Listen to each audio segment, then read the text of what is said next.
let's get cracking. We've got lots to cover and super exciting topic. We're very excited to have David Fries with us to talk about essentially the mental toolbox for examination.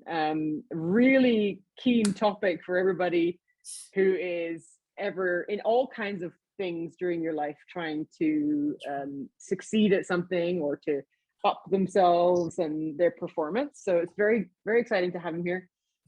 David, you're here, you can still see us, you can still hear us? Yes, loud and clear. So yeah. David, tell us a little bit about yourself, where you're coming in from right now, and your background a little bit.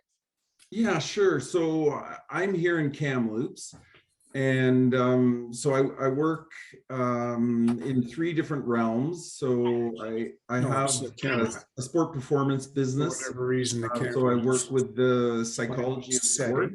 So hang on, David. Rob, I'll just ask you to mute your mic there. Oh, Rennie, sorry, Rennie, you gotta mute your mic. Awesome. All right, Dave, keep going. No worries. Yeah, so I have a sports psych business. I've been doing that for some 22 years now. I'm about 10,000 athletes in. I work mostly with adolescent athletes. I work a tremendous amount just one-on-one with athletes, although I do team development work, and I do Team BC contracts and those sorts of things as well. So a lot of it is just the theory, but I probably about 25% of my time, I'm actually what we call live action with athletes. So I just came back from 10 days on Vancouver Island, where I was working with equestrian riders, 47 girls under saddle, and we're going beyond the practical and figuring out how to make it work in the ring. And I also work in the business realm. So I work with executive coaches and with small business teams and things like that. And I have a generalized counseling practice, which I referred to as sort of death, dying, and disaster. And those people come from all of those other realms, and sort of when bad things happen, they look for somebody that's familiar to help them. And so it leads to some really interesting work. So done lots of work in the heli ski industry and those sorts of things as well. So you're a keen skier yourself too then, David? Yeah, I grew up on skis in North Vancouver there. So I've been living in Kamloops for over 25 years now. I hate to say I spend probably 75% of my time on a snowboard, but so I still like the backcountry, and I still get out on the tele skis every once in a while. And my wife is a skier. So when I'm socially hanging out with people, it's just who are all skiers, it's just way easier to ski with them than try to snowboard with them. So yeah, so I'm doing it all for sure. And what drew you to the psychology kind of side of things? Well, I was always interested in behavior. Like I graduated from high school thinking I was pretty stupid. I had no idea, but I knew I was a good athlete. So I pursued athletics, and I got into guiding and teaching. So I worked as a whitewater kayaking instructor, sea kayaking instructor, and started guiding people.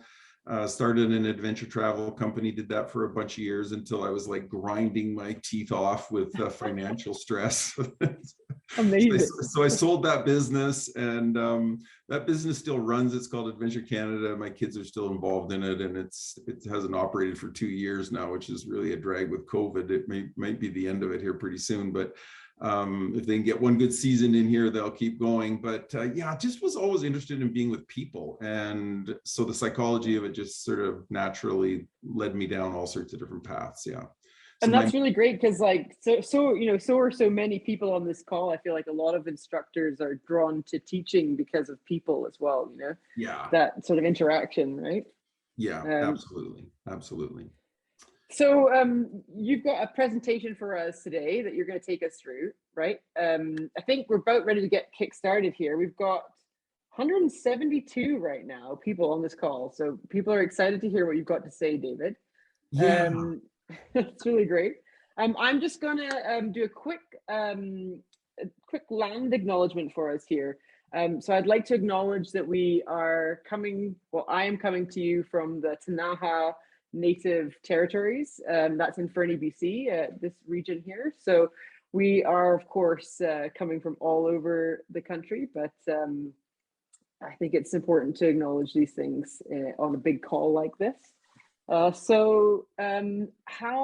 about you get started for us, David? Are you excited? Yeah. It's always fun, and I just enjoy being helpful, and I think in the work that I do, I spend most of my time transitioning athletes from training into competition settings. And this is just a little bit different because we're moving from, training to be ski instructors and just beginning to talk about an examination process, which really isn't a big part of being a ski instructor, whereas competition is a really big part of, an athlete's world. So, what I've discovered over the years is that we don't pay nearly enough attention to trying to help people pass exams. And so with the Association of Canadian Mountain Guides, I've got a little side business going there, trying to help them get through that crazy examination process that they have to go through, which are really tough examination circumstances. And so I'll just, with a lot of that knowledge, I'll just try to help just put some tools in the toolbox for all the folks that are joining us here today. I understand that some people may also be joining us just by audio, so I'll try to be really descriptive, but also what we'll do is I'll put a package of stuff together so that we can get it out to everybody, which will be all of the things that I show you over the screen, as well as I'll put some other resources together that I think would be really helpful, including a workbook that I have that it has a lot of foundational models that just really support the psychology of doing our best. Yeah. Thanks so much, David. We'll post that to our website as well. That's the snowprobc.com. That's where you can find that, and we'll let everyone know when that's up there. Then when we get that from David. Yeah, okay? Perfect. Thanks, Lucia. And also to let people know that this is being recorded and we'll post it. And so if you're here on the audio call only, that you can check that out, or if you have somebody that might be helped by what it is, if I'm of some help to you today, just steer them that way as well, and we'll just make sure that we include as many as we can, although it's remarkable how many are here. Okay, so I got an agenda, so I'll put it up, and if you want to screenshot these little things you can, but basically we're just going to talk about these things today. So preparing well, I'll talk about the notion of chunking things down. I'll talk about maintaining what I call the big 8, and then we'll talk about mastering the controllables, and we'll talk about staying in the bubble, and we'll talk about finally we'll talk about the notion of keeping the porridge just the right temperature, right? So it's always good to have Goldilocks come along with you so that you can get the porridge just the right temperature. So just in terms of preparing well, I think it's one of the really interesting things to talk about is that when we're preparing for an exam, it's not like being a ski instructor. We're going to test all sorts of different things. We're going to test your knowledge, and I make some of these assumptions, but we're going to test knowledge, and we're going to test skiing abilities, and we're going to test teaching abilities. But at the same time, we don't test them in the way that generally you do them. So you can practice skiing an awful lot, and you can practice teaching an awful lot, but it doesn't prepare you for taking an exam. And an exam environment is really an interesting one. And what I've discovered, of course, over the years is that I was not the only person in high school that sort of had examination phobia. There's a tremendous number of people that just honestly don't like taking exams and are extremely challenged by that. And so what comes along with it sometimes is a whole bunch of pressure and a whole bunch of stress and a whole bunch of anxiety. And in the moment, this terrible sense of nervousness that we have to be able to manage if we're going to do our best work during the exam. So what today is really about is just about focusing in really on what it takes to do well in the examination circumstances. So the first thing is to recognize that it is an exam. Okay, so here's another, we're over here now. So here's another card if you want to screenshot that. So we'll just talk about really sort of what it involves in terms of just preparing well. So of course, the first thing is that we just want to know the material really well. So anything that we can manage. So if there's a bunch of material that you're supposed to know, just do the work to know it, because what it's going to do is it's going to increase your self-confidence or your sense of sureness dramatically.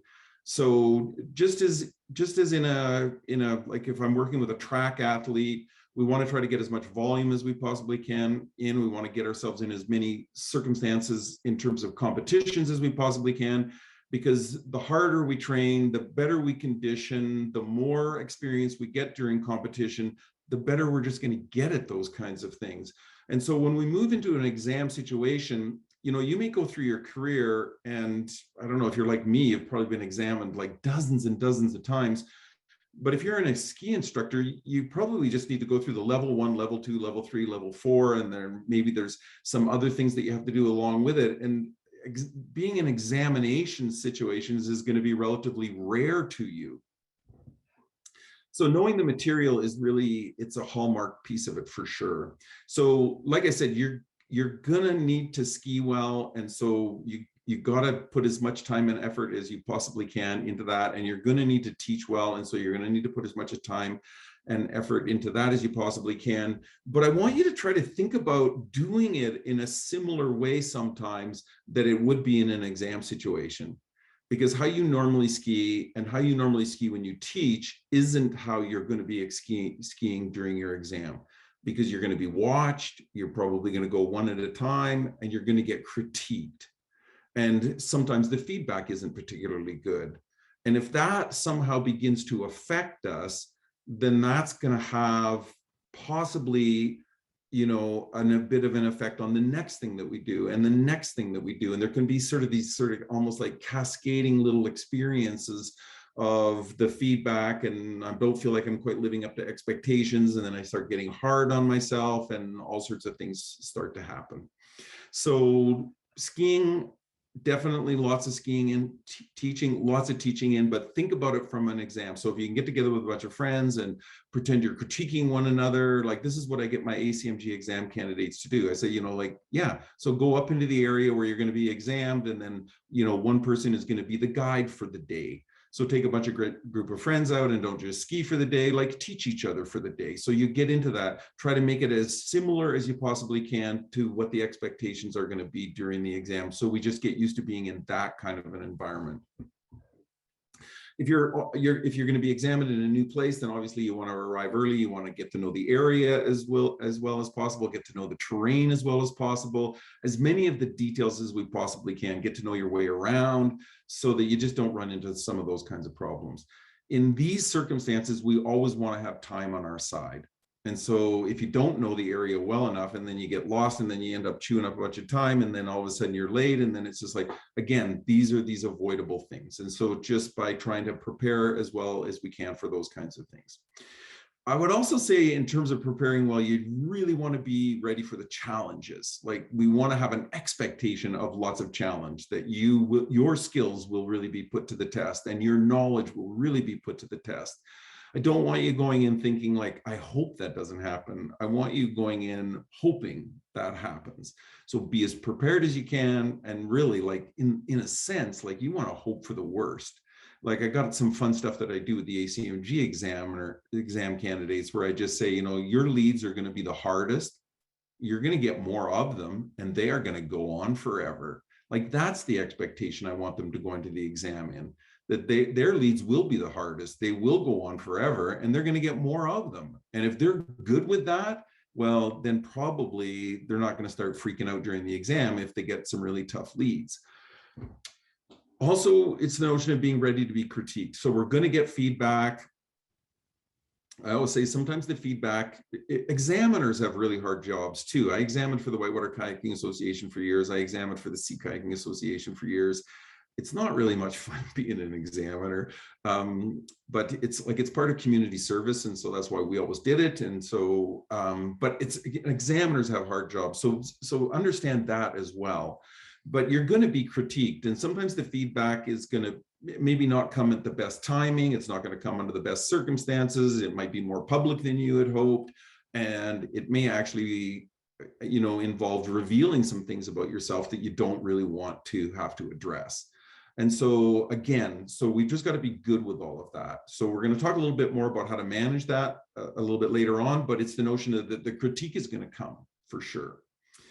And then the last little piece of it is always just thinking about, like, so who am I teaching, right? So in when I'm in those situations where I'm being critiqued, really begin to understand, like, who is it?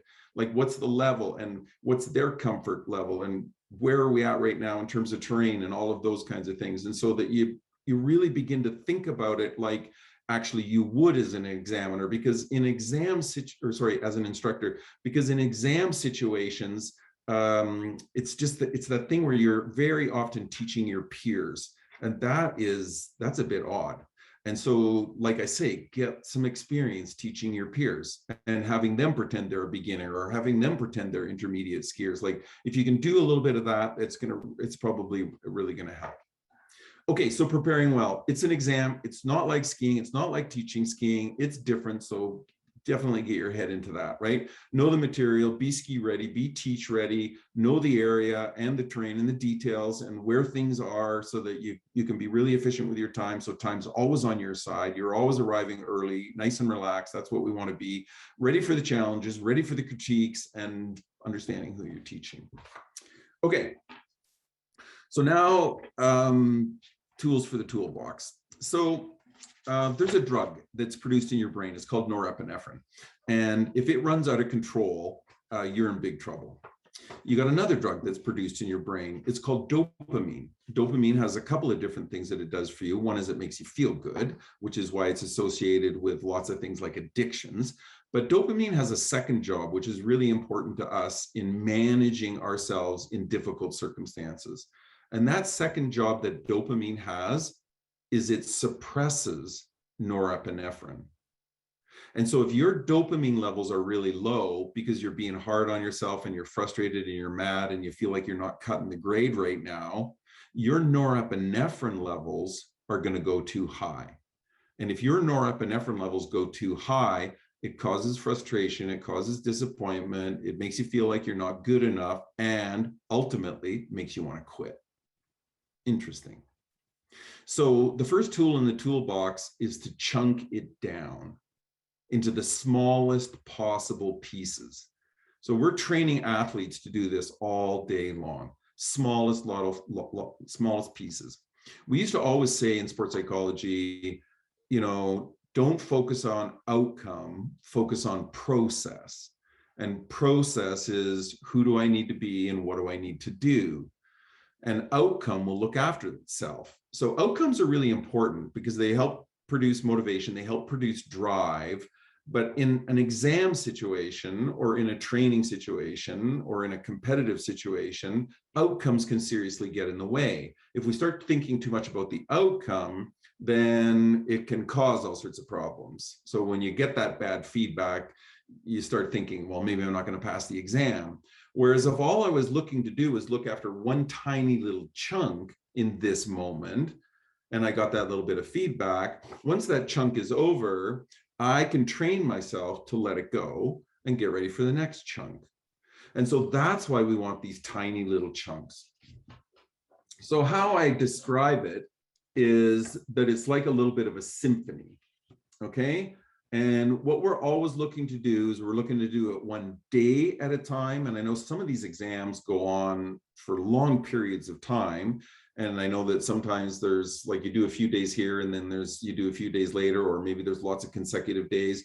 But we're always just trying to do it one day at a time. You're trying to do it 1 hour at a time. And you're trying to do it what I would call lead at a time. So we're going to make you ski. We're going to watch you ski. That's one thing, right? Now you're going to teach a little thing. So we can even break that down into a few different segments. So the notion is we want to try to break things down like a musician would in the symphony, right? So it's just like one little note, you play it, you let it go. Then you play the next note, you play it, you let it go. Then you get ready for the next one, you play it, you let it go. And then you get ready for the next one, you play it, you let it go. And if we can just keep playing it and letting it go, the interesting thing is every time you finish a little chunk, you get a little hit of dopamine. Just the acknowledgement of getting it done is enough to make your mind understand that we're doing the right thing. We're on the right pathway. And that is going to get you that little bit of dopamine. And that's the dopamine that we need in order to get enough in order to suppress the norepinephrine so you can cruise like that all day long. So this little green line here, that represents an optimal performance state, OPS. So that's me. I'm on the pathway. Okay. I know who I need to be. I know what I need to do. And I'm going to take that who and that what, and I'm going to do it right there and right there. Now, what interestingly happens sometimes is I try to do it there, and you didn't do a very good job of it. And you get some lousy feedback on that. And some things are revealed about you. So in that moment, what can happen to us is one of two things. You can come down off that line, and we have 3 different states that we refer to you in, which you'll all be familiar with. Triggered, which is just like a little emotionally like bent. Okay, hooked is like, okay, now we're seriously getting bent. And then, of course, my favorite is flooded.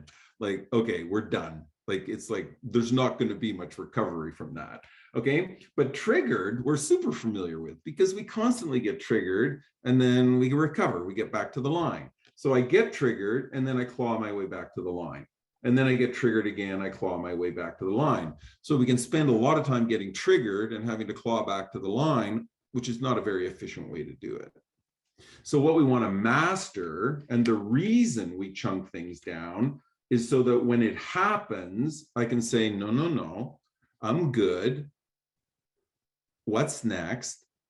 And keep moving forward. Now, there's a little trick that we teach athletes, which is to smear. So that's a little smear, or you just rub your glove down your pant leg and get a push and get kind of a smear. And if you practice that a lot and ask for emotional release at the same time as you smear, you're going to get a pretty nice emotional release. Your subconscious mind knows how to do that beautifully.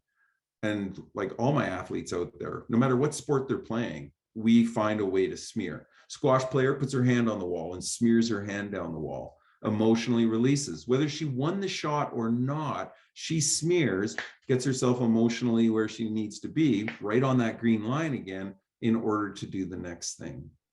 So that's what we're after. You smear, you take a little breath, and you reaffirm positive self-talk. And you say, it's good, we got this. Okay, and that's how we roll. So we chunking it down.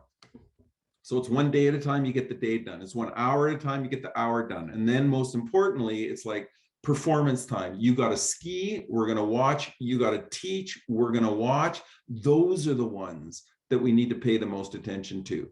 So I take that little run that I'm going to do, I chunk it into thirds. I get a third of the way down, I go, okay, excellent work. Another third of the way down, excellent work. Another third of the way down, I'm done.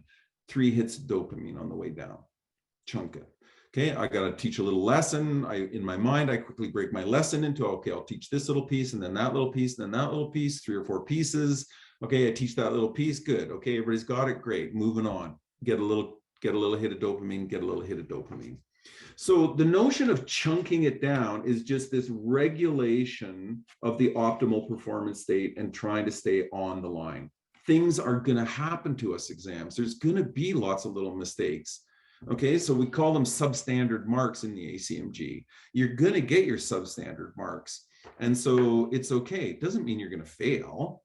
It just means you didn't quite live up to the expectation in that moment. And so what we're looking for now, more than anything else, is how you're going to respond. And when we see you respond beautifully, we think, okay, that's pretty awesome. That's a good mistake management, is how we would describe it. Okay, 1 day at a time, 1 lead at a time, 1 segment or section at a time. Do it, let it go, get ready for what's next. I smear, I take the breath like I'm a car tire. You press the valve, you let a little air out, like shh. Helps if you make a little noise too, like shh.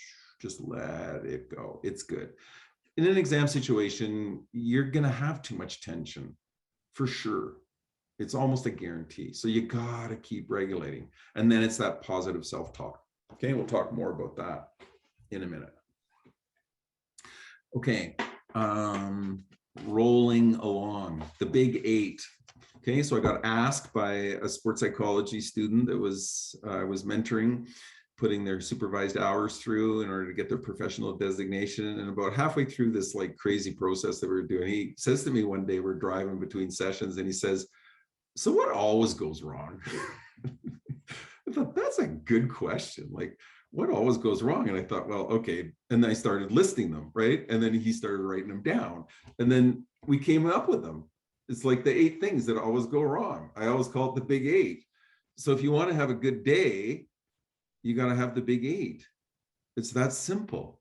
If you got these 8 things, you're going to have a pretty darn good day. Okay, so what are they? Number 1, calm. That's a mind state.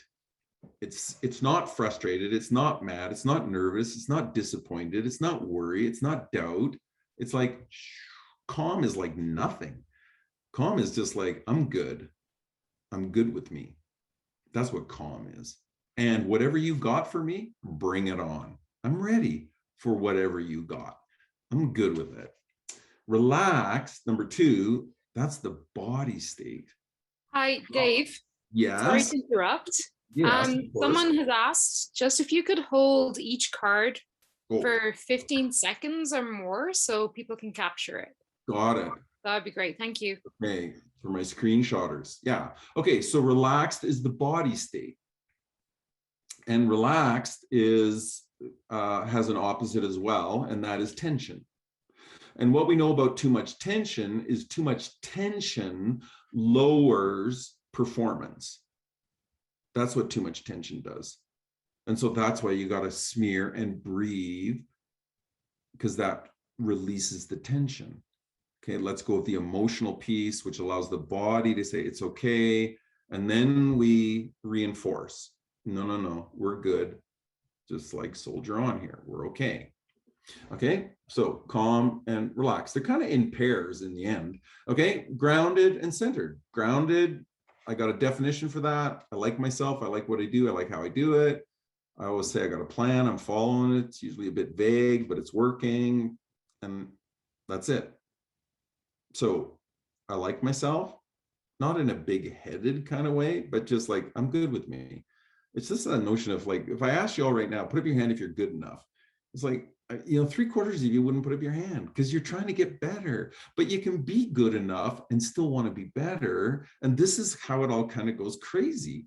Like, we don't feel like we're good enough a lot of the time, when in fact, I know you are good enough. Like, there's no question you are. And could you be better? And if like you've done some things in the past that weren't particularly good, yeah, join the club. But it's okay. And that's what helps keeps us grounded, is just this notion of like, I show up every day, I give it my best shot. I manage myself well, I learn, right? I'm looking for the high performance fun. I like the social fun too, but it's mostly like, dang it all, that was good kind of fun. That, like you just finish up a lesson and you just think like, man, did I crush that. That's so much fun. So that's grounded. I like myself. I like what I do. I like how I do it. Number 4 is centered. Centered is your ability to change your mind. I'm going to do it this way. And then it's like, oh, hang on a sec. I could also do it that way. Yeah, that looks better. Let's do that. That sounds better. That feels better. Whatever it might be. Okay, number 5 is positive. Awful lot of research going into positive psychology these days. You can actually do a doctorate degree in positive psychology now. And honestly, we've always known it's the better way to do it. We just didn't really have any proof until they invented that fMRI machine where they hook you up to all the electrodes and then you go out and you do a bunch of stuff. And when you're super negative, really lousy, unproductive parts of your brain light up. And when you're super positive, really creative, high functioning, super unbelievably, parts of your brain that can just do remarkable things light up. And so the positive is going to help you in such a huge way. But yet it's like that little critique, and it's just like, it's so easy to go negative and you got to fight it off. You got to go, no, I'm not going there. Got to stay positive. And like, honestly, like most ski instructors are pretty darn positive people. They're from my experience of them. But at the same time, in an exam situation, It's not who you are when you get to teach a bunch of fun people that are out there and want to have a great day and do things. It's like, it's a whole different environment. And so we got to be prepared to maintain that sense of positivity in that environment. Okay, number 6, patience. And the reason why patience is so important is because when you lose it, you lose the 5 things above it at the same time. You don't stay calm, you don't stay relaxed, you don't stay grounded, you lose your center, you can't change your mind, you go negative. So that's why patience is so important. Patience allows us to buy just a little bit of time in order to solve our problem. Just a little bit of time to say, no, no, no, don't go there.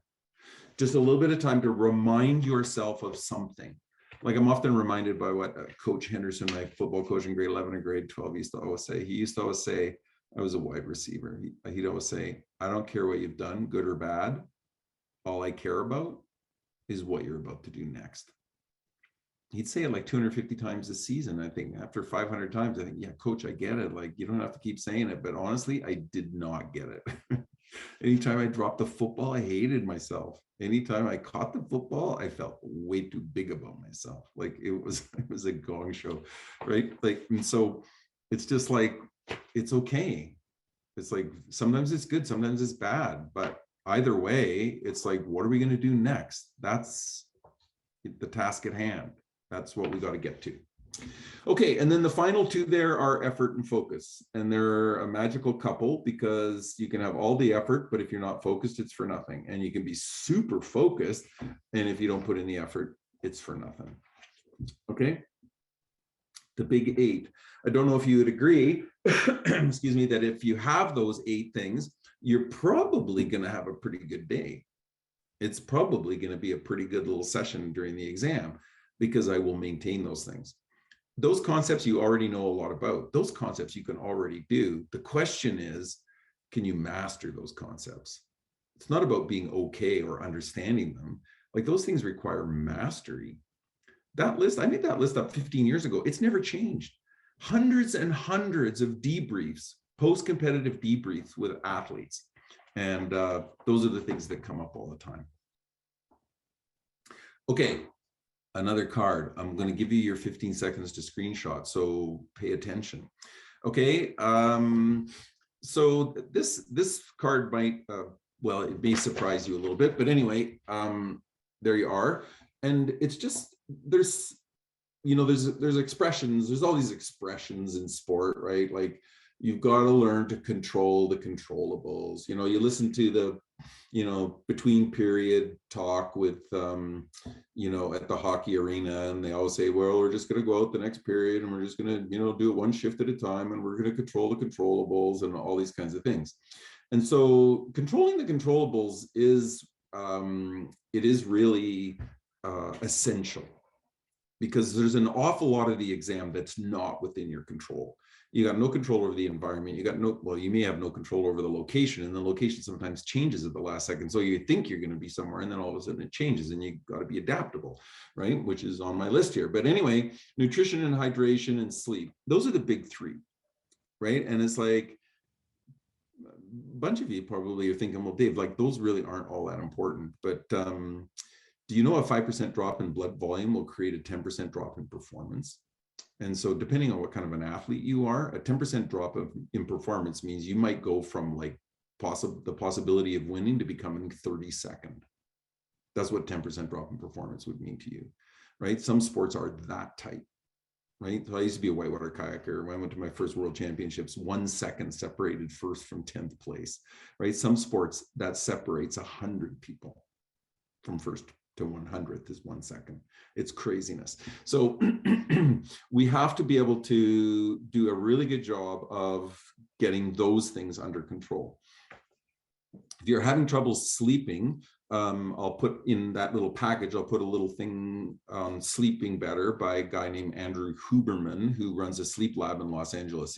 I've sent that out to hundreds of my athletes, and I've gotten super number of comments back, a huge number of comments back saying that was a really great thing for me to watch, right? And so it'll surprise you. It's not like anything else I've ever seen before on sleep. So nutrition, hydration, sleep, and then leave your life behind. And so I work in competitive situations, like, I took the U18 girls hockey team to Winnipeg a couple of years ago, and so we allowed them 1 hour of phone time every evening, 1 hour with their phones. Otherwise, the phone's locked up. You got to leave your life behind. You really want to win a national championships? Are you willing to be without your phone for 23 hours a day? It's not a big ask, right? And so people would say, well, it's a huge ask. And some people would say, I can't leave my life behind. But anyway, leave as much of it as you can, because when you go to the exam, you don't need all that distraction. There's going to be enough going on already. So leave your life behind, right? Turn it on, turn it off, turn life off, turn the exam on, get busy, right? Attitude and mindset is something that is within your control. So just back to the big 8, like positive. If we can run 4 of those big 8, if we can stay calm and relaxed, and we can stay positive and patient, that's going to be a great mindset. That's going to get you enough right there for sure. So attitude and mindset can be a big part of it as well. In exams, it's great if we're really good with our adaptations. So things are going to change. You just roll with the changes. You're going to go first. Oh, no, I've decided you're not going to go first. You're going to go last. Oh, no, we decided you're going to go first. It's like, bring it on. Whatever. I'm good with it. We're going to do this run. You think, oh, great, I'm going to do it on that run. No, we're going to do it on that run. No, it's good. I'm good with it, right? We're going to meet at 7. No, actually, we're going to meet at 5. It's okay. Whatever. Just roll with it. You can't let those things bother you. There's enough coming at us already. We don't need to let those things be things that come at us. Readiness. Right? Who wants to go first? It's a great question, right? Like, who's ready? Who wants to go first? Now, some of you are visual learners primarily. Some of you are auditory learners primarily. If I've told you what we're going to go do and you're an auditory learner, well, you're happy to go first. If I tell you what we're about to do and you're a visual learner, that's death for you. You can't even begin to figure it out by just having somebody tell you what to do.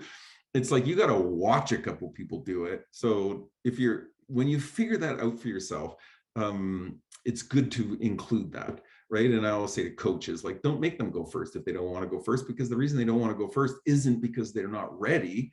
It's not because they don't want to, it's because they're not ready. So it's that readiness piece. Okay, master your equipment. And then the last 2 are assumptions and expectations. So I would say be without assumption, be without expectation, but of course that's impossible. Of course you're going to have assumptions, and of course you're going to have expectations. So let's make sure we have appropriate ones. So let's assume that you're going to do fine. Let's assume that it's going to be like one day at a time, one little procedure at a time, and you're going to do it and you're going to let it go and you're going to get ready for what's next. Let's assume that you're going to smear and you're going to breathe and you're going to do that positive self-talk thing and you're going to keep yourself in a really nice emotional state. Let's assume that nothing is going to bother you. Okay, I'm going to teach you how to do that next. Okay. And then when it comes to expectations, the expectation isn't that I'm going to pass. That's the outcome. The expectation is that I'm going to manage myself incredibly well every day. I'm going to show up big time. I'm going to do my best work. I'm going to manage my mistakes and my emotions well, because I'll be having probably a little bit of both of those things happening. And I'm going to learn some things. You can learn a lot during an exam about yourself and about other people and about how to do it better. So that's kind of a really fun part of it for sure. Okay. Nutrition, hydration, sleep, leave life behind, attitude, mindset, adaptation, readiness, equipment, assumptions, expectations, all things that are 100% within our control. 100% within our control. Okay, so more to go. The bubble. Okay, for my screenshotters, there you are. My beautiful diagram. We'll be auctioning these off, the artwork later in the evening. So the bubble is, I can't remember where I stole this from, but I stole this a lot of years ago. It might have been from Terry Orlick, who was the sports psych that I got to work with as a young kid. But I can't remember where it came from. But I've been using the bubble all my life. And of all the models that I have about 85 different models. People constantly tell me that the bubble is of the most use. And what the bubble does for us is it separates out an intrinsic world of me inside my bubble and the extrinsic world of everything outside of the bubble. So me, what I want to do is I want to get the happiness party going on in here. So I decide exactly who I'm going to be. So I wake up in the morning, I do a little visualization or a little, just a little quiet reflection of who I want to be today. So I imagine who I'm going to be. So I got my big four. So I'm going to be calm and relaxed and positive patient. Okay. And I'm going to stay very aware today. Okay. It's going to be lots of things going on. Okay. And I'm going to have great energy today. And I'm going to, what else we got in there? I'm going to stay very creative today. And I'm going to, when I'm skiing, I'm going to stay very smooth today. And I'm going to be very determined to stick with it and keep myself. I'm going to be ready today. So I decide. So I'm going to send you a workbook. It's got the bubble exercise in the workbook, and it's got 170 words that describe performance in the back of the workbook. So you can make up your own bubble. So I suggest like about a dozen words that really begin to describe exactly who it is that you want to be today. And then I would expect that you would spend a bit of time that morning, like outlining that for yourself, just in quiet reflection. So then the other part, like what makes life difficult, is that there's a whole bunch of things outside the bubble and they're trying to get in there to ruin the party. And your job is not to let them. That's your job. So you got to like totally reinforce the bubble, because pressure wants to get you, nerves want to get you, mistakes want to get you, feedback wants to get you, time, money, energy that you're putting into this whole process, that wants to get you. What other people say, embarrassment, you, snow conditions, weather, life, the cold, the sick, or the heat, or whatever it is, injured, tired, like all those things are coming at you. They're all predictable. And so they're all preventable. You just got to know they're going to try to get in the bubble and you can't let them. You just got to say, yeah, I got an injury. I'm feeling a bit sick. It's exam day. I got to somehow get past it. Can't let it in. So I still got to maintain my big four. I got to be aware. I got to be engaged. I got to stay creative. I got to stay smooth. I got to stay determined. And I got to stay ready for whatever it is, because today is the day. That's the great thing about competition. It happens today. Training happens like almost every day. What's the big deal about training? There isn't one. We do it all the time. What's the big deal about competition? I got some competitors, they may only get 4 starts in a year, right? If you're like an alpine speed setter guy, like you might only get 1 go in a year, right? Like it's crazy how little sometimes we get at the thing that's best about what it is that we do. So exams are like that. We don't want to have to come back and do it again next year. This is the time. And so the bubble is really the thing that can really help us maintain ourselves. I'm in there, I'm using my skills to maintain all of this out there. And so that's the little piece of the puzzle that can be so just reassuring, is to know that I'm in my bubble. I know all that stuff out there. I'm not letting it in, and I can be at peace with that. That can really help me. Okay, last thing is just Goldilocks and the porridge temperature. So it's just a fun little model that I know you'll all get a kick out of, because it's how we've all lived our lives. So it's a speedometer. Yep. Sorry to interrupt. We have a question about how do you reinforce the bubble?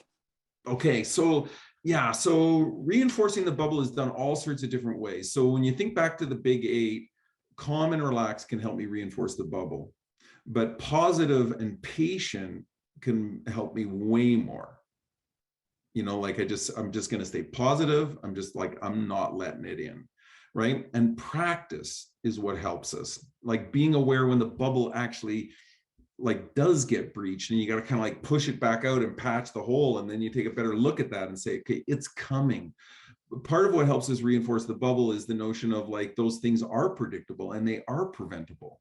And so like I learned, like I used to live in Deep Cove and commute to Broadway and Oak to work. all the time. And so I was always in this like rush hour traffic world, so I don't live there anymore because I kind of hated it. But it's like a lot of these things that I was learning as an athlete were things that really began to help me in traffic. Like I learned just to stay very calm and relaxed in traffic. I learned just to enjoy the process. I learned to say, you know what, there's a tremendous amount of this that's not within my control. And that's that notion of the bubble is like, I'm inside my car, I'm in here, I'm in my bubble. It's the rest of the world. It's going to happen like it does. And when it comes my turn, I'll take my turn. I'll be ready. I'll take my turn. But in the meantime, I'm in here, I got the music on, I'm thinking about my great life, and I'm not giving it away to the rest of the world. So just think of the big 8 as a starting place, and just think about trying to figure out each one of those little things that are trying to get in there and find out like what would be my strategy to reinforce the bubble for that thing, right? So that's the notion of it, right? Like, how do I actually protect myself from that one thing? And it's, you're going to have to deal with those things like that. Just because it's outside of the bubble means you don't have to deal with it anymore. It's like you have to deal with those things. You've got to deal with the snow conditions. You've got to deal with the fact that you're going to be critiqued. You got to deal with the fact that you might get some negative feedback. You got to deal with the fact that you might get a substandard mark.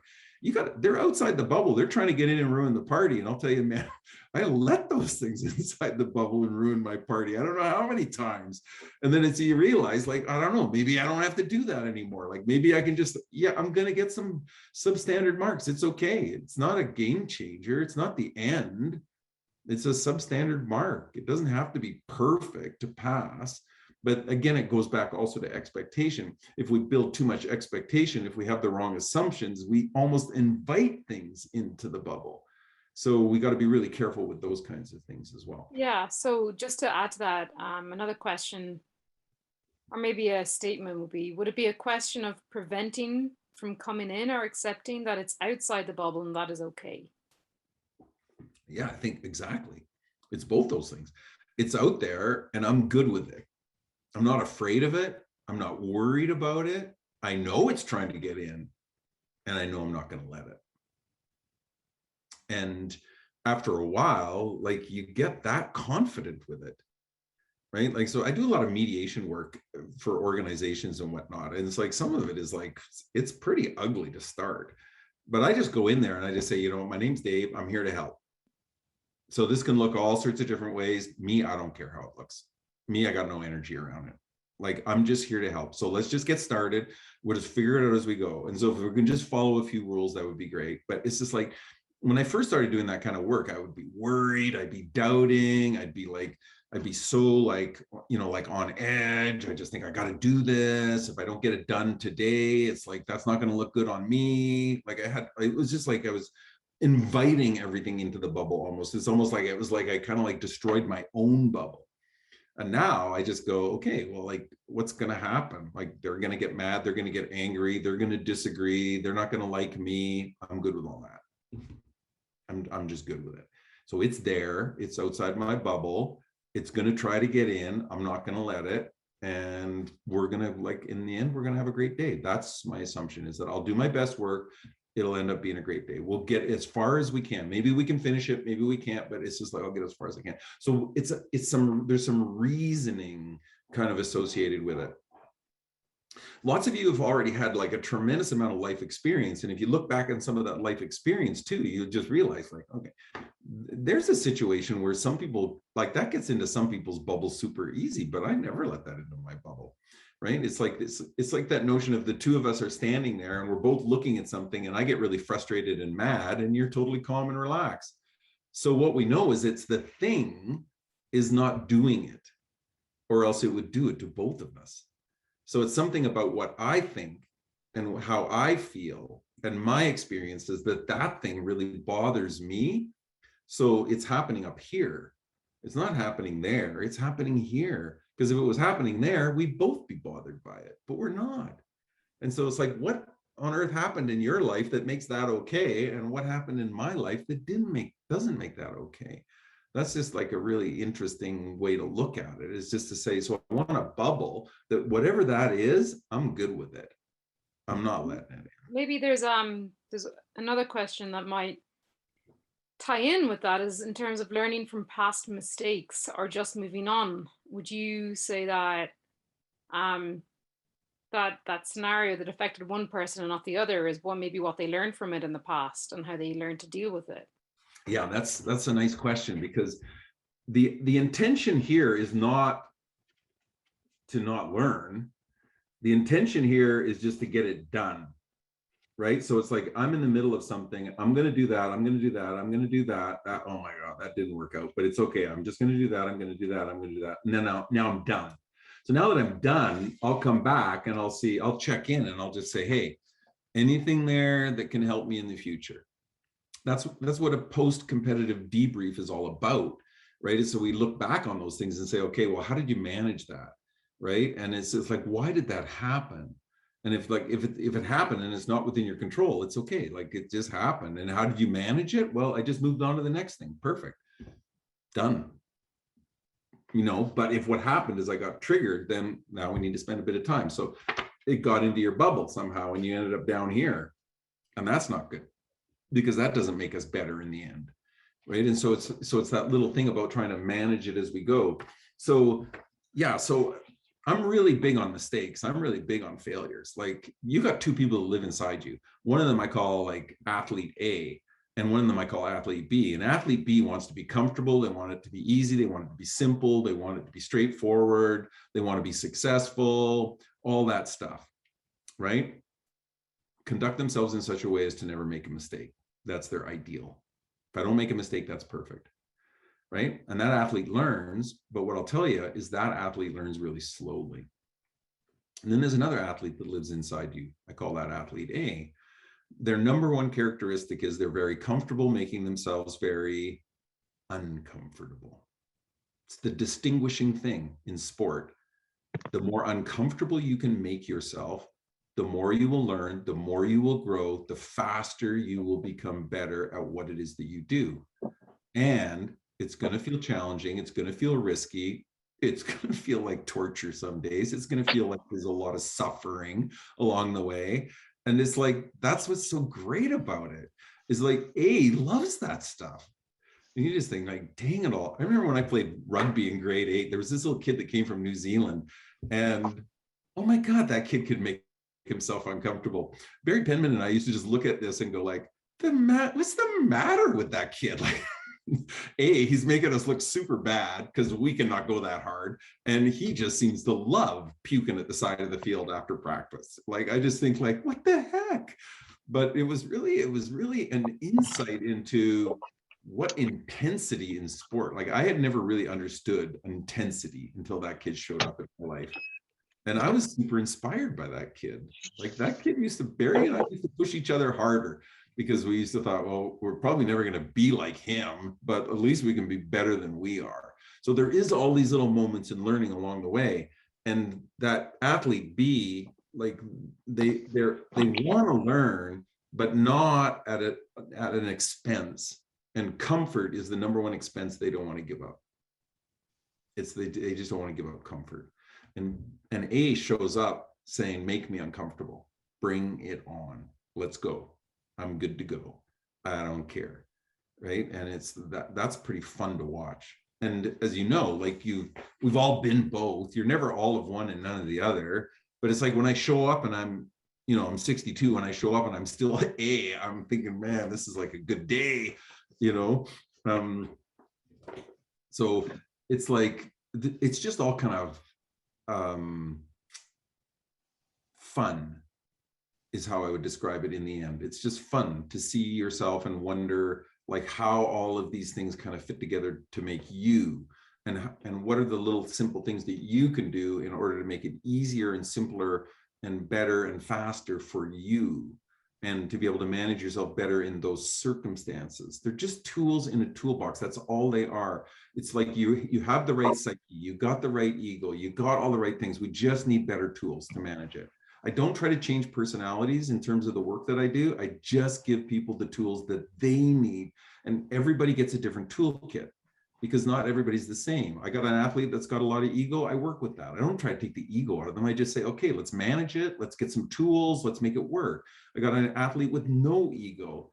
It's honestly, it's a more difficult scenario to deal with, right? Like, it's like, how do you get them to be A, right? But it's this different set of tools for the toolbox. So it isn't about who you are, it's about what tools do you have in order to be able to manage yourself, and like, what do you want? And so if you want more, then you need a different set of tools than somebody that wants less. That's all we know.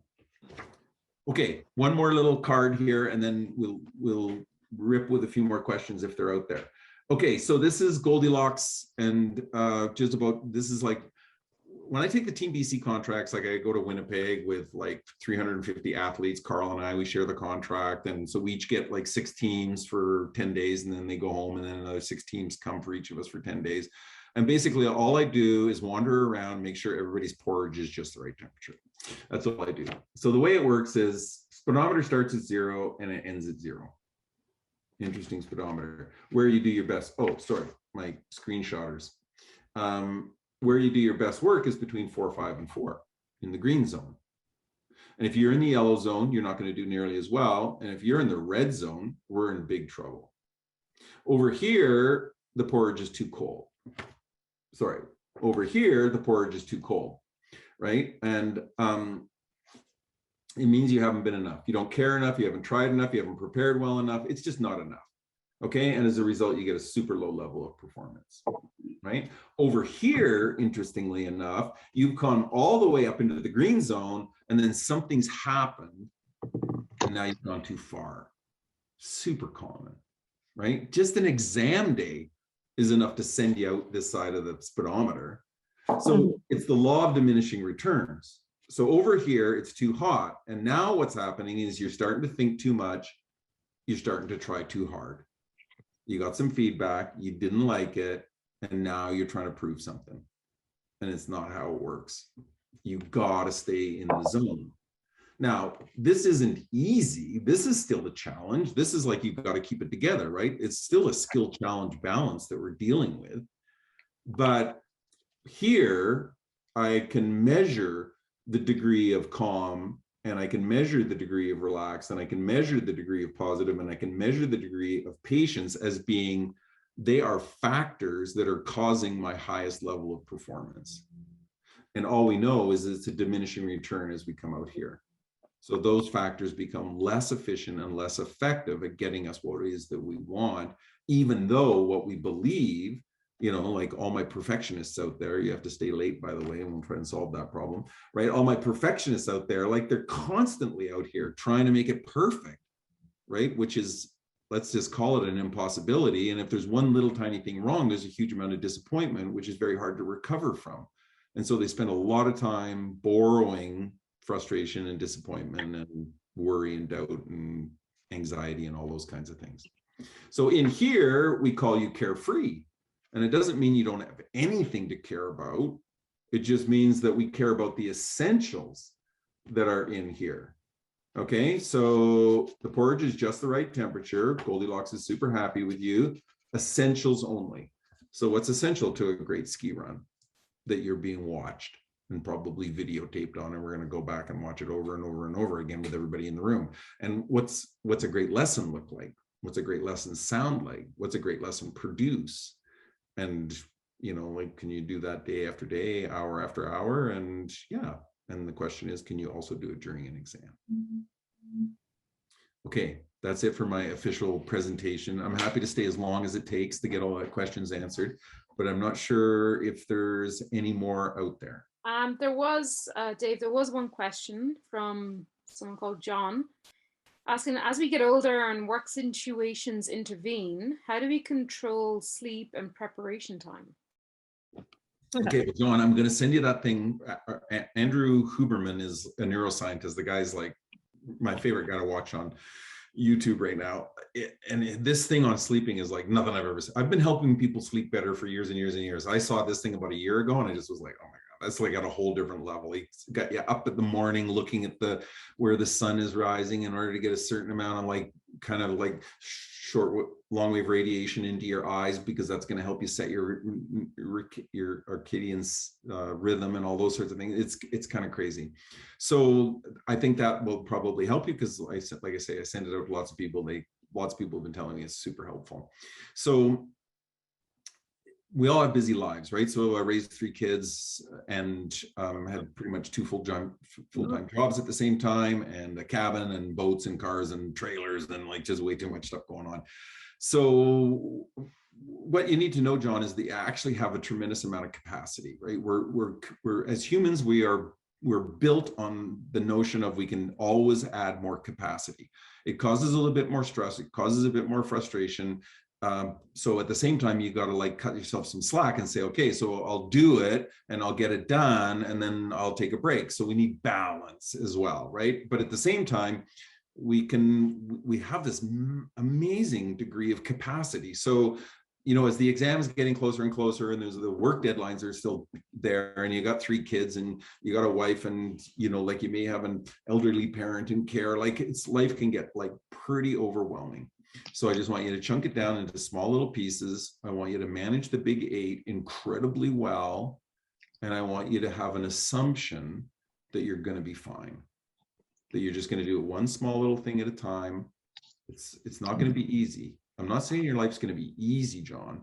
It's going to be easier if you just take control, manage yourself incredibly well, create the appropriate expectations, and then don't let anything into the bubble to make it worse. Like that's what we got to do, is we just got to sort of look after it one thing at a time. And you just know there's going to be an end date to it. And you'll get your big, huge hit of dopamine when you get to the end there. You'll just think, oh man, I got through the exam and I passed and we're going to celebrate. That's such a cool thing. But in the meantime, nobody is going to appreciate how the hell you had to go through in order to get there, right? And so you just got to make it look easy, is what I would suggest, is just like say, okay, this can be a complete gong show, or I can make this look easy. So let's work on trying to make it look easy and just see if I can pull it off. And you'll build more capacity as you go, for sure.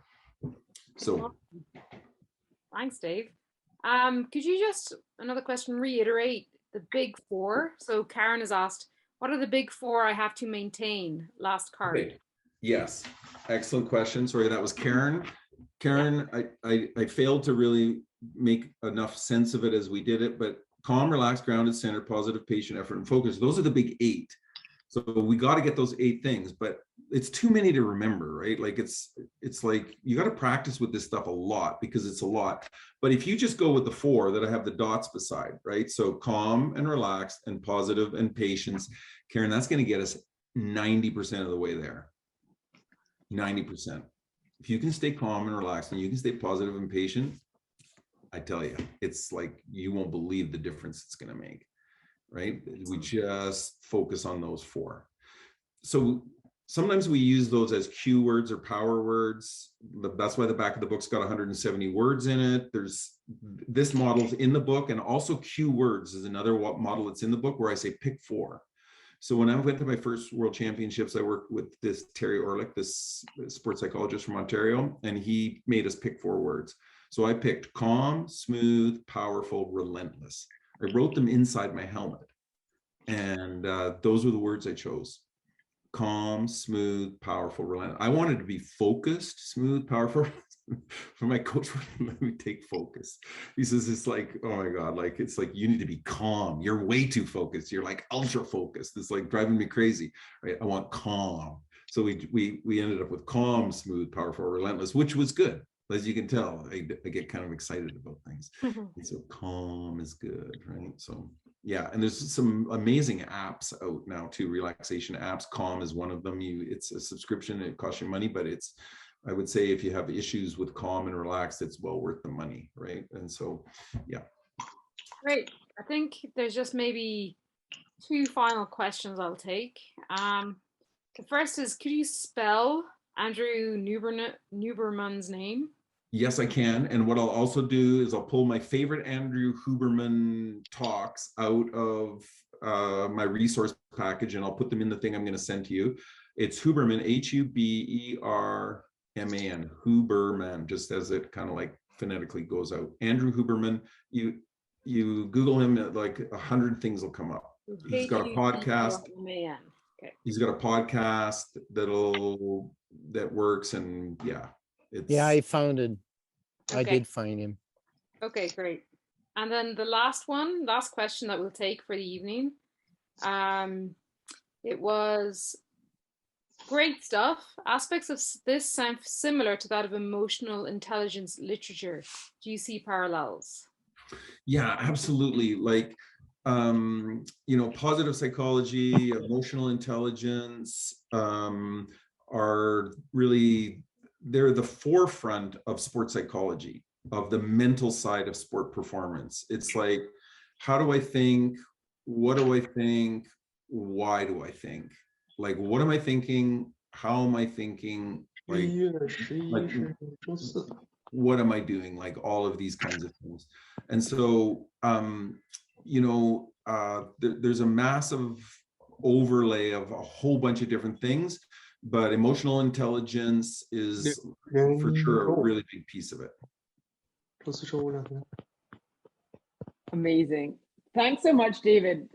What a great session. I think we got so many positive comments on the chat there that people were just loving how fun you made that topic, and approachable and understandable for everyone to gather. I think we're all going to be reviewing this when we post it and your package that you send to get some practice and actually put it into practice on our own time, which is really, really exciting. I love your quote of it's good, we've got this, right? So anything you want to add there, Amy? Yeah, there is just one final question I'd like to add from Erica Godsave. And it says, I'm 14 and just got my level 1 last year, which is awesome, Erica. That's awesome to hear. I also play competitive team sports in school. Any tips on managing frustrations during team sports when someone else makes a mistake? Okay. We've got maybe a couple of minutes for yes. Okay, so Erica, that's going to take me a half an hour to explain, but I'm going to explain it to you in 60 seconds. Okay. So the reason you get frustrated is because there's two boxes. And if what's true in one box is also true in the other box, you don't borrow frustration. But if what's true in one box is not true in the other box, you're going to borrow frustration. Okay, let me give you an example. I stand on this box and it contains my ego and my self-image and the truth about me and perfect little me. And what I believe is I'm a fast learner. And my other box, it contains my results. And what's happening right now is I'm not learning fast. So I want to be a fast learner, but I'm not learning fast. So my boxes don't align. So now I'm going to have to borrow. So I go over to the nasty list and I pick frustration. That's why you get frustrated. And the end run of frustration is because what it will do for you is it will protect your image of yourself as somebody who wants to be a fast learner. It's totally crazy. It's real sports psychology stuff. Okay, so instead of wanting to be a fast learner, Amy, what I want you to be is a girl that's going to show up tomorrow, absolutely give it her best, manage your emotions, manage your mistakes well, and learn some things, period. You don't compare to anyone other than yourself.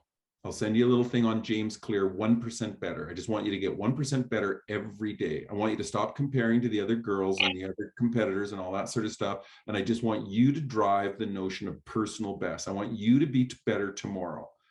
And I want you to do it by showing up, being your best, managing yourself well, and learning, not by wishing you were a certain way. And if you can do that at 14, we'll be seeing you on the Olympic team. Because that's what holds a lot of girls your age back. That's what makes them quit, because they hate that. And it sounds like you're like doing awesome. And so just keep going, but you got to figure out how to make those boxes align. Okay. There's a big thing on it in the workbook. It's called borrowing from the nasty list. That's what the model is called. Okay. Hopefully that's helpful, but that was an awesome question. Thank you. Yeah, thank you for answering that for Erica. And then in terms of, many people have asked about your cards and accessing the cards after the presentation, because we have recorded this presentation and we will be uploading it to snowprobc.com.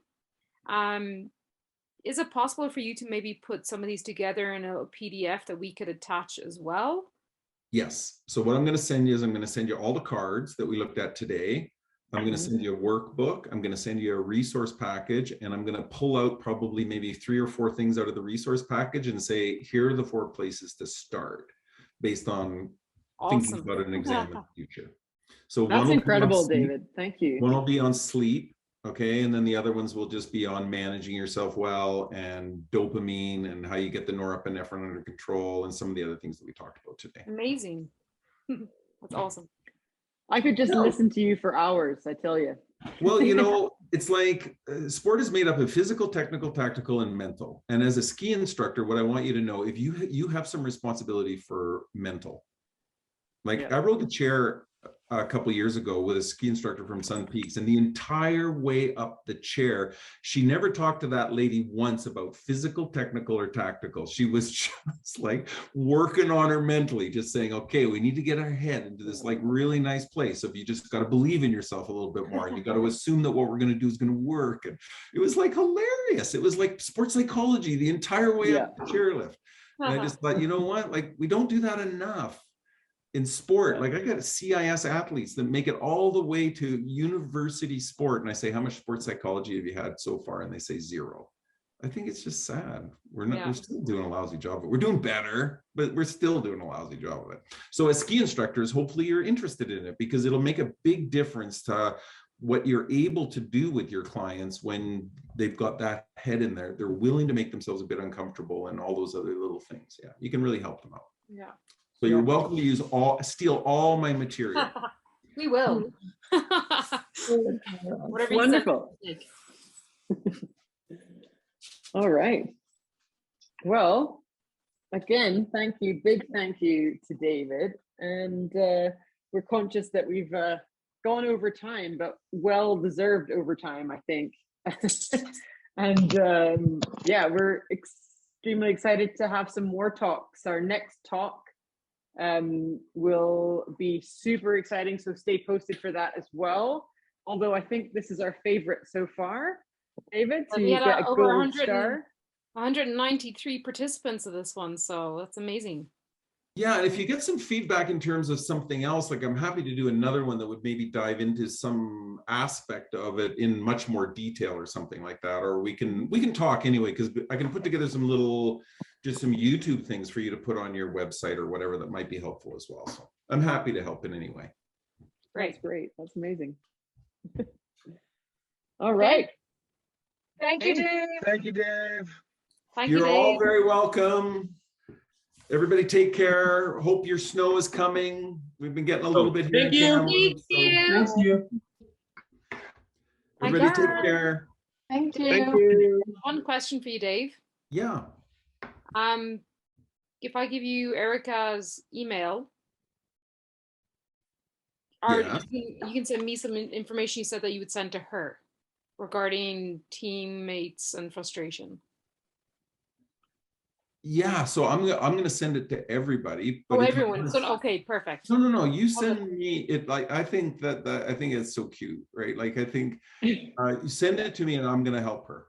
Yeah, send her that individually to me because I'll follow up directly with her. Okay. But I'll put that little piece, borrowing from the nasty list, is actually in the workbook that I'll send. So the little 2 boxes and a person standing on one box, and you'll see exactly how it works. Right? Awesome. Yeah. So who do you want me to send? I'll message you. I'll email you. Okay. All right. Yeah. We'll figure it out. Thanks. Yeah. Just email me, David. That was Guy. That was Guy. Oh, that was Guy, was it? Okay. Sorry, I thought my name would come up on the screen. There it is. He's always here in the background. He's always here organizing everything. Okay, we're good? Yeah, thanks so much again. You're all very welcome. You guys take care. Thank you. Thanks, Dave. Okay, bye-bye.